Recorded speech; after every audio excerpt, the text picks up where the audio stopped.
It's the only culture which is still conscious that God is our making. Dissolving Him is the symbol that if you use your intellect right, you can dissolve the world. To reverse these roles is most important because if you determine the nature of your mind, something wonderful could happen.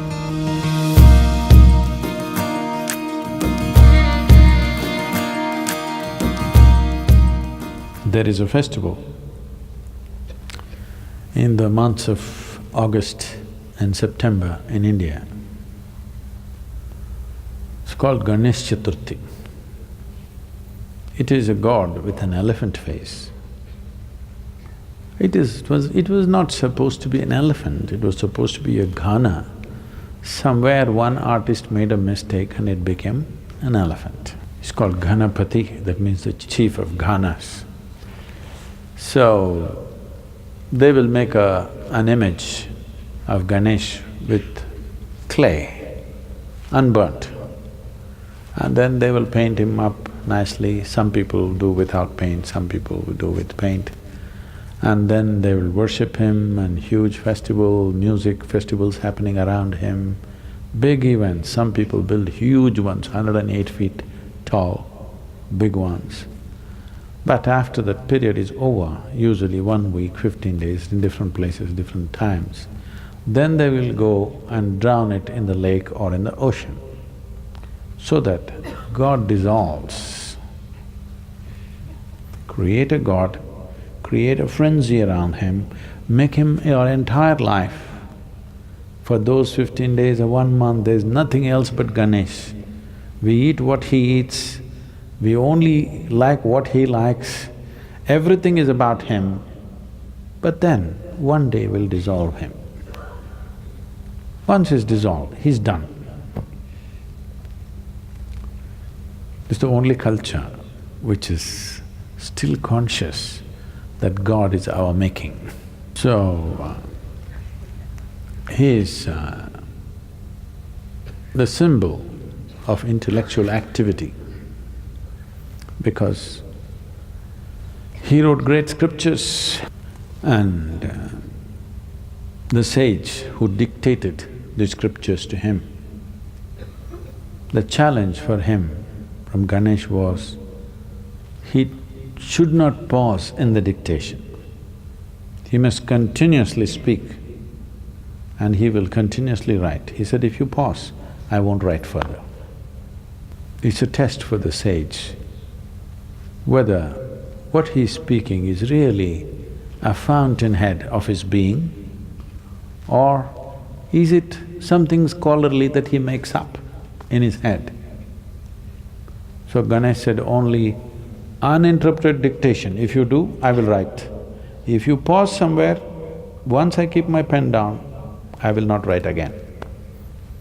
So sage Vyasa spoke uninterrupted. It went on for months on end. Ganesh wrote without missing a single word, the best stenographer you can have. He is the symbol of human intellect.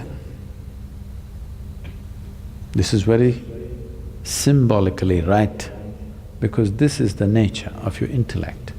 You can use it to consciously imagine something. Wonderful imagination, a man with an elephant head. An elephant head because that's the biggest head you can find on the planet. That means lots of brain. So, the symbol of human intellect,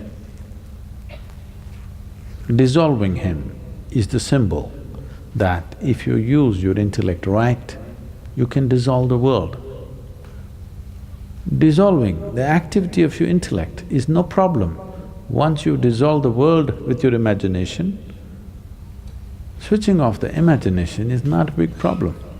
You can obliterate the universe with your imagination.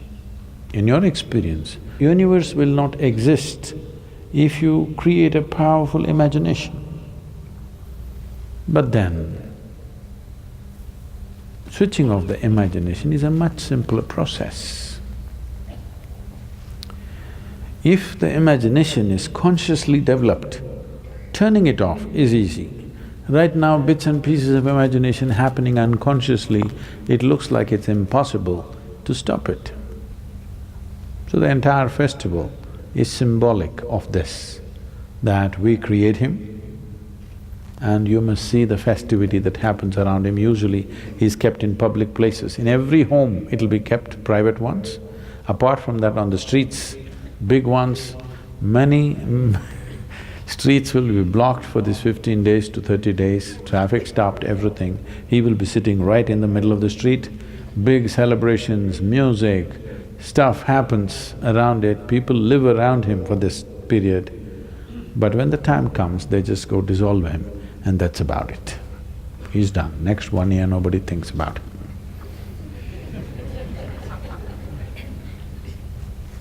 If you could do this full-fledged with your imagination and your intellect, oh, this mind or this activity that we call as mind,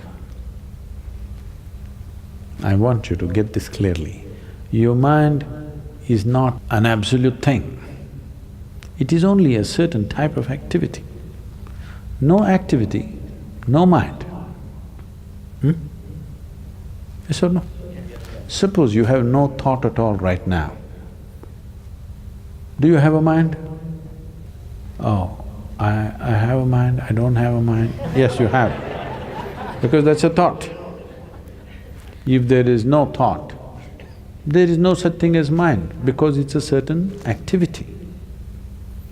Consciousness is capable of being here without the assistance of activity. Activity does not make consciousness. Consciousness makes activity. I move the hand does not move me. It's me who moves the hand. Similarly, it's me who moves the mind. It's not the other way round, but it's become the other way round. The nature of your mind has become you, isn't it? All the freaky stuff that your mind does has become your quality, isn't it? Now, to reverse these roles is most important because if you determine the nature of your mind, something wonderful could happen.